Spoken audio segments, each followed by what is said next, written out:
In 1956, Israel's new foreign minister, Golda Meir, announced that she would make it a priority to reach out to Africa. And over the next few years, Israeli experts visited 33 countries across the continent to help with military training, medicine, and agriculture. We went out of solidarity with the oppressed people who are coming into freedom, and we did it with all our heart. We wanted to pass our knowledge on to them. I believed and still believe that there is no other country in the world that could give them what we did.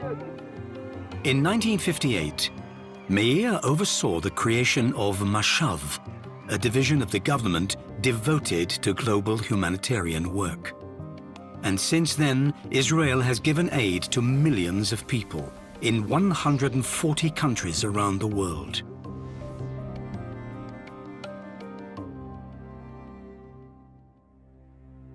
Tikkun olam means, if I translate it literally from Hebrew into English, talks about repairing the world. We feel that it is our duty as citizens of the world, but it is also part of our religious belief. Tikkun olam for me, it's to have the privilege to being able to share the innovations that are coming out of Israel with the rest of the world. I think Israel had many challenges, but we overcome them. We have the technology, we have the knowledge, and I believe it's our responsibilities today to be able to share it and transfer the knowledge and the technology with those who are in the most in needs. That's what I believe it's our tikkun olam. There's the famous Mishnah that people sometimes like to misquote it. It says to anyone who saves one soul, it's as if he saved an entire world. You just have to save a soul. Say shalom, shalom.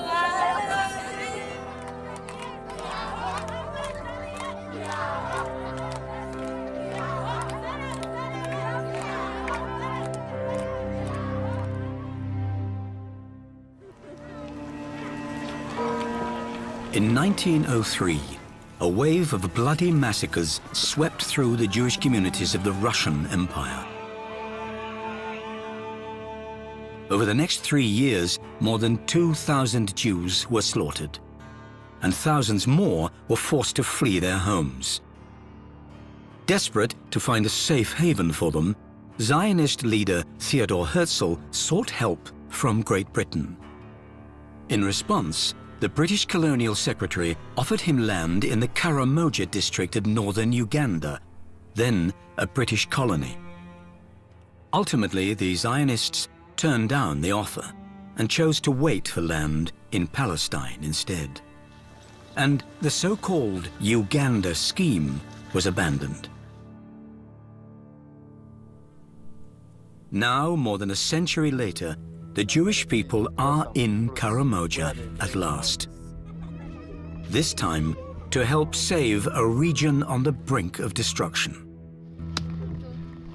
Today, Karamoja is a wasteland of famine, disease, and starvation. A prolonged drought has left half the population struggling just to stay alive. There's very little food and no clean water. I am praying to God to keep me from the disease that attacked my child because of the water we drink. He became sick and died. I am praying to Jesus to help us that we may not be infected anymore. In this village, children survive by eating mice and rats. In another village, people bleed their cattle and drink the blood for nutrition. And still others have nothing but seeds and leaves for food. So they eat the leaves of the trees right now? Yeah. What is it? Show me. Suzanne, believe me, it's not human. It's not human. As a mother, you have to make a choice. If you have a little bit of leaves, who are you going to give it to? Who from your kids are you going to help to survive? and who not. That's the choice that they have to do every day. And as a mother of 3 kids, I don't want even to think about making a choice like this. Choosing between your children, which one will survive, it's breaking my heart.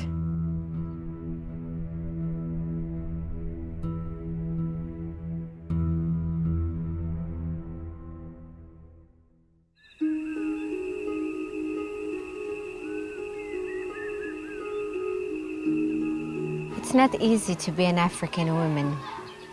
Unfortunately, what we are seeing in the villages is that children, especially girls and mothers, are spending hours a day to look for water. I am so sad for my children who died because of the dirty water we drink.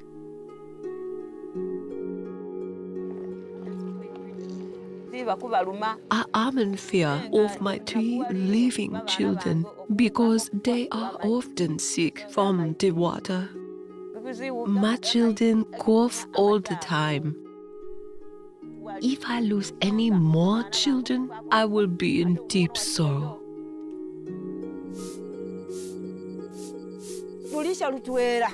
The word water has made me suffer. At times, we lack water completely. We cannot even cook because there is no water. We feel chest pains from carrying a jerry can. I am pleading for God to have mercy on us so that we can be healthy. We are here with no solution. What shall we do? The solution is so simple. We, the Jews, faced the same difficulties when we first came back to Israel in the late 1800s. When the Jews first came back to Israel, what they found is dry land, barren, and out of necessity, they were forced to create, to innovate, so they can pump water, so they can grow food. And I realized what we should do is simply transfer the same technologies, the same know-how that we have in Israel back to the African villages. And that's how it all started. Innovation Africa was funded 9 years ago with a very simple mission, which is to bring Israeli solar technologies to transform schools, medical centers, and most importantly, to pump water. We've been operating now in 7 African countries, and we have transformed over 130 villages. So far, we have helped 1 million people, and it's a lot of people, but when you think about the challenge is so much bigger. In Africa, today, you still have 620 million people who do not have access to energy. Israeli engineer Meir Yacobi designed a system that allows technicians both in Israel and in Africa to monitor the output of solar energy in each village. I'm building a platform which enables regional managers to know what's going on, because they are the one who needs to maintain the project and fix if something is broken. If you log in, you see an alert, a red or an orange alert, it depends, that tells them what we think happens. From the monitoring system to the drip irrigation in the fields, the technology is all made in Israel. Once you're exposed to a need, you know what is the way. You start thinking of a way. They say when there is a need, there is a way. Well, I was an electrical engineer who was working for Israeli utility company and Intel. I wasn't aware of these needs. But once I was exposed to them by Innovation Africa, I understood that maybe we can build a tool to help them scale up. By having access now to water, not only they can drink, but by using the drip irrigation, we can grow more food with less water. Innovation Africa has provided solar power for more than 130 villages in Africa. But nothing prepared the team for what they saw in Uganda's desolate Karamoja District. You see how these people, how they are being affected with famine. Okay. Yeah. 4,600 people live in Akuyam village. Because of the drought, they haven't had water for months. There is no water at all? No water at all. So what do they eat? Ask them what do they eat?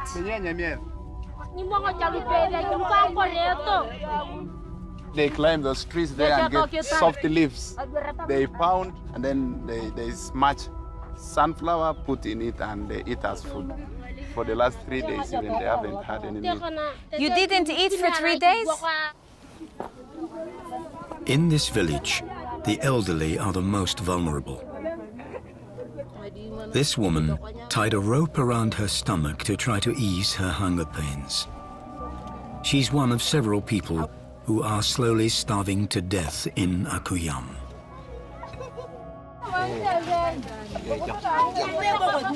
This is another case of somebody who didn't eat for many days and about to die of anger. Later, don't move her, I'm gonna come in. Can I get some food, please? Can I give her a banana?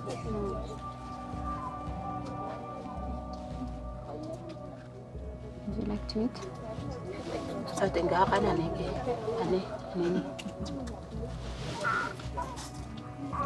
God bless her. The Innovation Africa team left the food that they had with the villagers and returned later with sacks of corn and beans. And since that first visit, they've sent several tons of food to Akuyam. We're gonna give you food now. Okay, we're gonna come back. Please tell them that we're gonna come back. But we're gonna come back to pump water. There,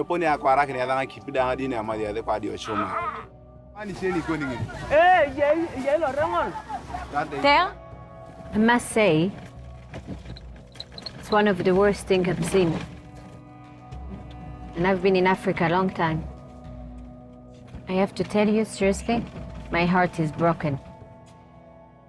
My heart is broken. Construction is now underway for a solar-powered well in the village, and Akuyam will soon experience the new life that solar energy has brought to other villages. Once barren land is now blooming with mango and cashew trees, sweet potatoes, and many other crops. And solar power from Innovation Africa is fueling a variety of other businesses, all designed to help women earn a living. From small vegetable shops to sewing centers and even charging stations for cell phones. Something that is incredible in the villages is that they do not have shoes, they do not have food, but they do have cell phones. One of the businesses that we've been operating is having a small cell phone charging stations. They're going to need money to replace the light bulbs. They need money to replace the batteries. So by having an ongoing business that allow them to generate the income that they need, we can make sure that the project is sustainable. More than 17,000 people are treated here at Nansanga Health Center, a building with no electricity. Giving birth in the village can be very challenging. When it comes your time and it's in the dark, you have to give birth in the dark. When a mother comes in labor, I find it very difficult because there is no light. If there is no light, you will not be able to see what you are doing or which part of the mother you touch. If you succeed and the baby comes out well, it is God's mercy. The clinic's only light comes from kerosene lamps. Kerosene is not healthy. There's a smoke which it produces, which will affect both the mother, the midwife, and the baby which is being born. I've been working here at night without light. I'm really afraid.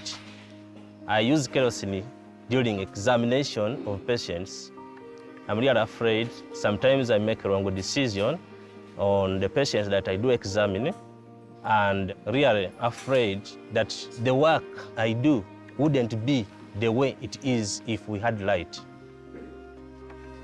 Not only you give them light, so the nurse can treat the patients at nighttime, but also we provide them with a small refrigerator, so that finally they can have access to vaccines and medicines. When I was younger, I used to hear from the church, the priest could preach that Jesus was born from Israel. So we are really happy to receive people from Israel. You are our fathers and mothers from Israel. Innovation Africa is also powering churches, mosques and schools across the continent. Places like the Nyanza Primary School, where students no longer have to study by kerosene or candlelight.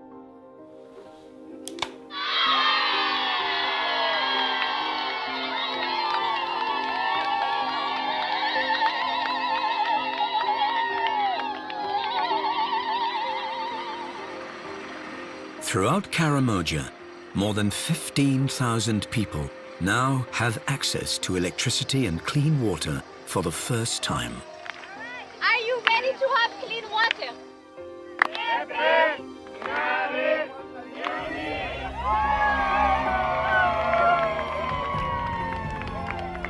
We are very happy to come all the way from Israel to Uganda.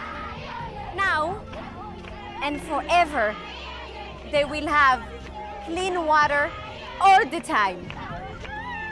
No more suffering, no more searching for water, no more children being sick with diarrhea. It's finished.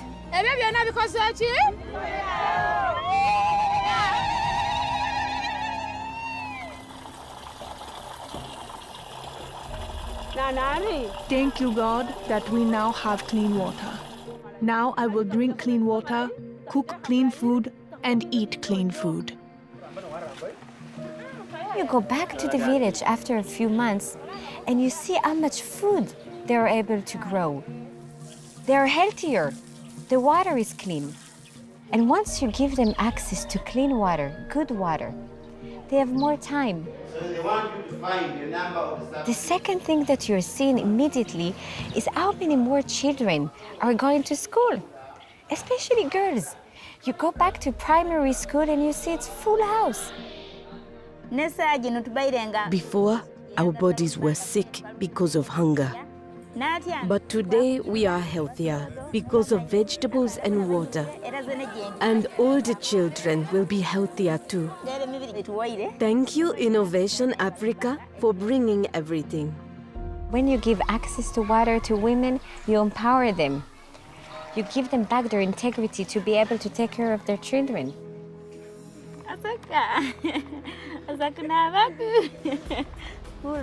Here are the good things about this water that the Israelis gave us.